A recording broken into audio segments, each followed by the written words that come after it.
BCom part first के विद्यार्थियों, आज के इस आप लोगों के लेक्चर में मैं आप लोगों को सांख्यिकी की परिभाषा, डेफिनेशन, सांख्यिकी के उद्देश्य क्या हो सकते हैं, सांख्यिकी की प्रकृति क्या है, उसकी नेचर क्या है और स्कोप क्या है, इन कुछ बिंदुओं के ऊपर आपसे चर्चा करने जा रहा हूँ। डिटेल में आप लोग सांख्यिकी की पुस्तक की व्यवस्था कर ली होगी और नहीं करी है तो यथाशीघ्र कर लें। और करने के बाद में उसमें अभी जो स्टार्टिंग में इंट्रोडक्टरी पार्ट चल रहा है उसका आप लोग अध्ययन करना शुरू कर दें। सांख्यिकी की परिभाषा कोई बहुत ज़्यादा परिभाषाओं में नहीं जाऊंगा मैं, लेकिन आप लोगों को इतना सा बताया जाएगा कि आप उसको समझें और फिर उसके बाद में आगे की कार्रवाई आप स्वयं स्टार्ट कर पाएँ, आपको किसी तरह की दिक्कत ना हो। सांख्यिकी की परिभाषा एक विद्वान ने इस तरह से दी: सांख्यिकी अनुमान एवं संभावनाओं का विज्ञान है। सांख्यिकी में अनुमान लगाए जाते हैं और संभावनाएं व्यक्त की जाती हैं, ये उसका एक विज्ञान है। तो उन्होंने कहा सांख्यिकी अनुमान एवं संभावनाओं का विज्ञान है, यानी ये आपको इस बात की ओर ले जाते हैं कि सांख्यिकी में अनुमान लगाए जाएंगे, संभावनाएं व्यक्त की जाएंगी और ये विज्ञान है। किस तरह से है ये अपन देखते रहेंगे, लेकिन आप लोग इस बात से क्लियर हो जाएं कि सांख्यिकी होगी, उसमें डेटाज होंगे, डेटा के बिना सांख्यिकी नहीं होगी। और फिर आपके इस पेपर का नाम है बिजनेस स्टैटिस्टिक्स। तो वो जो स्टैटिस्टिक्स हैं या ये सांख्यिकी है वो बिजनेस में किस तरह से काम में आ सकती है, कैसे उन पर अनुमान लगा सकते हैं, कैसे संभावनाएं व्यक्त कर सकते हैं, और वो भी एक वैज्ञानिक तरीके से, साइंटिफिक मेथड से। इसी तरह से एक अन्य विद्वान बाउले ने कहा सांख्यिकी गणना का विज्ञान है।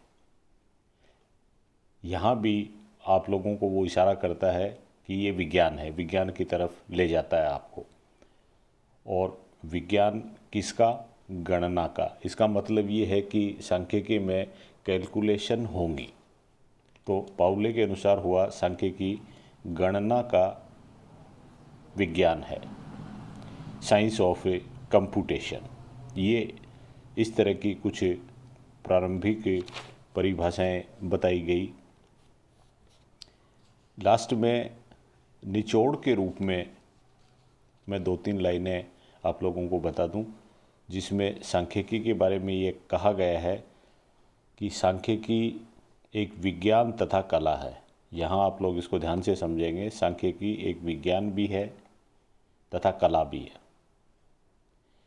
यह एक विशिष्ट विषय, विधियों और सिद्धांतों का समूह है जो संख्यात्मक सूचनाओं के एकत्रीकरण व विश्लेषण में उपयोगी है तथा जिसका उद्देश्य निष्कर्ष निकालना व निर्णय करना है। ये जो 2-3 लाइनें लास्ट में सार के रूप में बताई हैं वो आपको सांख्यिकी के बारे में बहुत कुछ बता देती हैं। क्या क्या बातें हैं इसमें से निकालेंगे अपन इस परिभाषा में से। ये परिभाषा कहती है सांख्यिकी एक विज्ञान तथा कला है। तो ये साइंस भी है और एक आर्ट भी है। आर्ट वो होता है जो किसी भी चीज़ को बेहतर तरीके से करना आर्ट है। तो सांख्यिकी में समंक इकट्ठे होंगे, फिर जो स्टैटिशियन होगा उसको एक वो कलापूर्ण भी होना चाहिए, क्योंकि चीज़ों को ढंग से फिर प्रस्तुत करना पड़ता है, तभी वो जो निष्कर्ष निकलेंगे वो वास्तविकताओं के नज़दीक होंगे। तो कला आनी चाहिए, विज्ञान ये है। और ये एक विशिष्ट विधियों, विषय और सिद्धांतों का एक समूह है। यहाँ पर अलग अलग तरह की विधियाँ हैं, सिद्धांत हैं, उनका सबका एक समूह है। फिर आगे इसमें कहा गया संख्यात्मक सूचनाओं के एकत्रीकरण। इसका मतलब जो सूचनाएं होंगी वो संख्यात्मक होंगी। सूचनाएं दो तरह की हो सकती हैं, सूचनाएं गुणात्मक हो सकती हैं, सूचनाएं संख्यात्मक हो सकती हैं। तो अपने को वो सूचनाएं एकत्रित करनी हैं जो संख्यात्मक हो, न्यूमेरिकल हो। तो संख्यात्मक सूचनाओं के एकत्रीकरण व विश्लेषण में उपयोगी है। विश्लेषण मानी होता है एनालिसिस, फिर उसका एनालिसिस करते हैं। और लास्ट में इसका उद्देश्य ये बता दिया इन्होंने कि उद्देश्य जिसका ये चीज़ें अपन कर रहे हैं, समग्र इकट्ठे कर रहे हैं, विधियों को काम में ले रहे हैं, फिर उसका विश्लेषण कर रहे हैं, लास्ट में जाके इसका उद्देश्य क्या हुआ? इसका उद्देश्य हुआ कि इसके आधार पर कोई भी निष्कर्ष निकालेंगे और कोई निर्णय लेंगे। ये सांख्यिकी की एक परिभाषा हो गई। जो आप जो भी पुस्तक पढ़ रहे होंगे उन सब पुस्तकों में ये चीज़ें आपको मिल जाएंगी। बस करना इतना ही है कि आप लोगों को इस सांख्यिकी विषय के प्रति एक रुचि पैदा करनी है, जो आपके लिए काफ़ी पेइंग है। हालांकि आप में से कुछ बच्चे ऐसे हो सकते हैं जिन्होंने स्कूल एजुकेशन के दौरान सांख्यिकी के बारे में थोड़ा बहुत पढ़ा हो, क्योंकि वहाँ कहीं न कहीं थोड़ा बहुत मैथ्स में या किसी अन्य पेपर में सांख्यिकी का पोर्शन होता है जिसमें समांतर माध्य वगैरह आते हैं। तो हो सकता है कुछ ने वो पढ़ा हो, लेकिन अगर नहीं भी पढ़ा है तो एक नए सिरे से नया सब्जेक्ट है जो इसमें रुचि लेते हुए और आप लोग पढ़ना शुरू कर दें। ये काफ़ी पेइंग है, नंबर भी ठीक देगा। फिर उसके बाद में आगे चलते हैं। आगे आप लोगों के आपको पता है कि परीक्षाओं में आजकल चूँकि आप लोग अभी स्कूल से कॉलेज में आए हैं, यहाँ पेपर के बारे में आप लोगों को बता दिया। पेपर का पैटर्न जो होगा वो ए भाग वाले छोटे प्रश्न होते हैं। तो आप लोगों को छोटे प्रश्न 10 होते हैं, 2-2 नंबर के, उनके उत्तर भी देने हैं।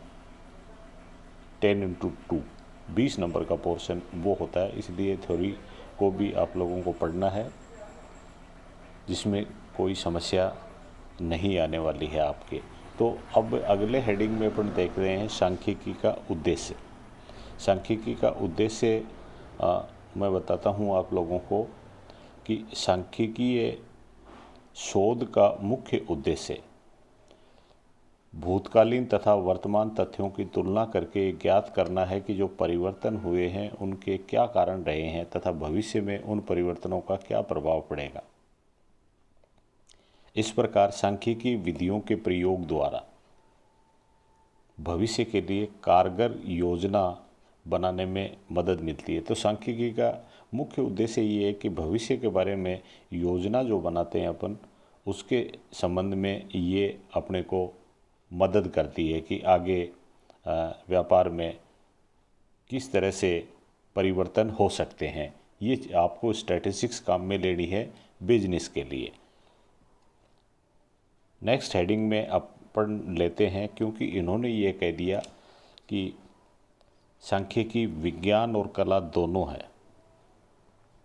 विज्ञान भी है और कला भी है। कला का मैंने आप लोगों को बता दिया, कला वो होती है किसी भी कार्य को बेहतर तरीके से कैसे करें, वो कला है। और जब तक बेहतर तरीके से नहीं करोगे तो रिजल्ट अच्छे नहीं आएंगे। तो कला तो ये है ही। फिर विज्ञान कैसे है? विज्ञान इसलिए है कि विज्ञान में कुछ विशेषताएं होती हैं जो यहाँ सांख्यिकी में भी हैं। विज्ञान में विशेषताएं क्या क्या होती हैं, वो पहला इसका पॉइंट अपन मान सकते हैं। विज्ञान में क्रमबद्ध एवं सुव्यवस्थित ज्ञान होता है। विज्ञान में क्रमबद्ध, क्रम से, और सुव्यवस्थित, सिस्टमेटिक रूप से नॉलेज होता है। तो ये यहाँ वो पॉइंट ये अप्लाई होता है। और दूसरा पॉइंट होता है कारण और प्रभाव का अध्ययन होता है विज्ञान में। विज्ञान में एक कारण होता है, एक प्रभाव होता है। कारण को कहते हैं कॉज और प्रभाव को कहते हैं इफ़ेक्ट। कॉज एंड इफ़ेक्ट, एक कारण होता है उसका प्रभाव पड़ता है, ये विज्ञान में होता है। तो ये चीज़ यहाँ सांख्यिकी में भी है, यहाँ कारण भी होते हैं और कारण की वजह से, कुछ कारणों की वजह से प्रभाव भी पड़ता है। तो ये दूसरा पॉइंट है। तीसरा, सर्वमान्य व व्यापक नियम। विज्ञान का मतलब ये है कि विज्ञान यूनिवर्सल होता है, हर जगह लागू होता है और उसके नियम व्यापक होते हैं। ये सांख्यिकी के ऊपर भी पूर्ण रूप से लागू होता है। चौथा पॉइंट विज्ञान का होता है या उसकी विशेषता होती है तथ्यों का निष्पक्ष दृष्टि से यथार्थ रूप में प्रस्तुत करना या प्रस्तुतिकरण। तो तथ्यों को निष्पक्ष रूप से प्रस्तुत करते हैं विज्ञान में, जो यहाँ सांख्यिकी में भी प्रस्तुत किया जाता है। तो इसलिए ये विज्ञान भी है और कला भी है। मैं आप लोगों को इस संबंध में ये बता दूं, कुछ बातें अपने आगे आती रहेंगी। ये विज्ञान तो है, लेकिन ये प्योर साइंस नहीं है। एक तो साइंस होता है, एक प्योर साइंस है। ये एक वैज्ञानिक विधि है, साइंटिफिक मेथड है, प्योर साइंस नहीं है। जैसे विज्ञान में होता है कि H2O, उससे आप पानी बनना ही बनना है। सांख्यिकी में तो क्या है कि अपन निर्णय निकालेंगे, अनुमान लगाएंगे, वो सारे के सारे लगभग सत्यता के नज़दीक होते हैं। 100% सत्यता नहीं होती सांख्यिकी में, 100% सत्यता वाली बातें नहीं होती। तो यहाँ जो निचोड़ या निष्कर्ष निकाले जाएंगे वो औसत रूप से सत्य होते हैं। तो ये हो गया आपका सांख्यिकी, कला और विज्ञान दोनों है।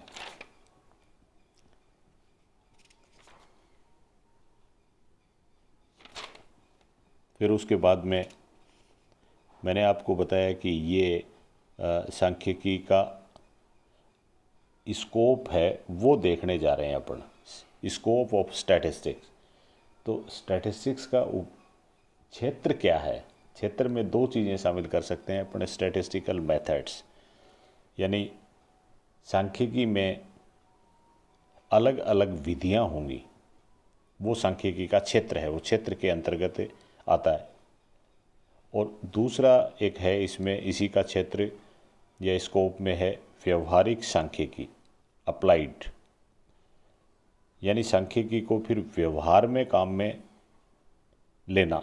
सांख्यिकी विधियों का जो विधियां दे रखी हैं उनको व्यवहार में प्रयोग करना व्यवहारिक सांख्यिकी है। तो दो तरह की बातें होंगी, स्टैटिस्टिकल मेथड्स होंगे और फिर अप्लाइड स्टैटिस्टिक्स है, यानी उन सांख्यिकी विधियों का व्यवहारिक रूप से अपन प्रयोग करेंगे। ये है स्कोप ऑफ स्टैटिस्टिक्स।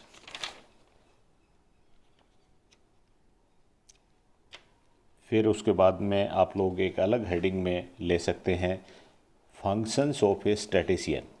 स्टैटिस्टिक्स का जो कार्य करता है, जो स्टैटिस्टिक्स में दक्ष होता है, वो कहलाता है स्टैटिशियन। तो स्टैटिशियन का काम क्या होगा? तो स्टैटिशियन के काम को मुख्य रूप से 3 भागों में बांटा जा सकता है। वो क्या करेगा? सबसे पहले समंकों का संकलन करेगा, collection of data, collection of data, note figures. ये मैंने आपको बता दिया, फिगर और डेटा में अंतर होगा, अंक और समंक में अंतर होगा, दोनों सेम नहीं होते हैं। समंक होने के लिए ये ज़रूरी है कि वो पहले अंक हो, लेकिन हर एक अंक को अपना समंक नहीं कह सकते। तो स्टैटिशियन के 3 काम है। सबसे पहले वो समंकों का संकलन करेगा, फिर उसके बाद में उसका विश्लेषण करेगा और लास्ट में वो उनका निर्वचन माने होता है इंटरप्रिटेशन करना या उनकी व्याख्या करना। तो स्टैटिशियन के मूल रूप से 3 काम हो गए, समंकों का संकलन करेगा, विश्लेषण करेगा और उसके आधार पर निष्कर्ष या निर्वचन निकालेगा। ये हुआ फंक्शंस ऑफ ए स्टैटिशियन। लेकिन स्टैटिस्टिक्स के फंक्शन क्या हैं? स्टैटिस्टिक्स के खुद के फंक्शंस ऑफ स्टैटिस्टिक्स। स्टैटिस्टिक्स में सबसे पहले है कि तथ्यों का उचित प्रस्तुतिकरण। प्रस्तुतिकरण आप लोग जानते होंगे, जिसको इंग्लिश में कहते हैं रिप्रेजेंटेशन, रिप्रेजेंट करना, प्रेजेंटेशन। तथ्यों का उचित प्रेजेंटेशन, उनको प्रस्तुत कैसे करें? तो सांख्यिकीय तथ्यों को निश्चित एवं संक्षिप्त रूप में प्रस्तुत किया जाता है। पहला काम हो गया कि उनका प्रस्तुतिकरण अच्छे से हो। फिर दूसरा, जटिल तथ्यों को सरल बनाना। अगर मान लो कोई तथ्य जटिल हैं तो अगर वो सरल बन सकते हैं तो सरल बनाएंगे। और उसके बाद में वर्गीकरण और सारणीयन करना। इसका अलग से आगे एक चैप्टर आएगा, वर्गीकरण और सारणीयन। वर्गीकरण को कहेंगे क्लासिफिकेशन और सारणीयन को कहेंगे टेबुलेशन। तो जो समंक इकट्ठे किए गए हैं उनका अपन वर्गीकरण करेंगे, उनके वर्ग बनाएंगे और फिर एक टेबल बनाएंगे जिसको कहेंगे टेबुलेशन, सारणीयन। और फिर उसके बाद में आपस में तुलना करना और इनके आधार पर फिर नीतियों का निर्धारण करना। ये सारे काम आते हैं स्टैटिस्टिक्स की। तो ये आप लोगों ने स्टैटिस्टिक्स के काम देखे और फिर उसके बाद में अपन देखेंगे सांख्यिकी का महत्व। और सांख्यिकी का महत्व में आजकल आप ये कह सकते हैं कोई ऐसा क्षेत्र नहीं बचा है जहाँ सांख्यिकी का उपयोग नहीं किया जाता हो। व्यापार में किया जाता है, डिफेंस में किया जाता है, हर जगह इनका राज्य के काम में भी आता है। तो अपन इसके महत्व को विस्तार से भी बता सकते हैं। कल या उसके बाद में जो आपका व्याख्यान होगा उसमें अपन हर चीज़ की सीमाएं भी हो सकती हैं। सांख्यिकी की भी अपनी सीमाएं होती हैं, तो अपन उन सीमाओं के ऊपर चर्चा करेंगे जिसको कहेंगे लिमिटेशन ऑफ स्टैटिस्टिक्स। तब तक आप लोगों से अपेक्षा है कि आप इसको मेरे लेक्चर को अच्छी तरह से सुनेंगे, इसका मनन करेंगे एवं पुस्तकों की व्यवस्था करते ही अध्ययन करना शुरू कर देंगे। Thank you.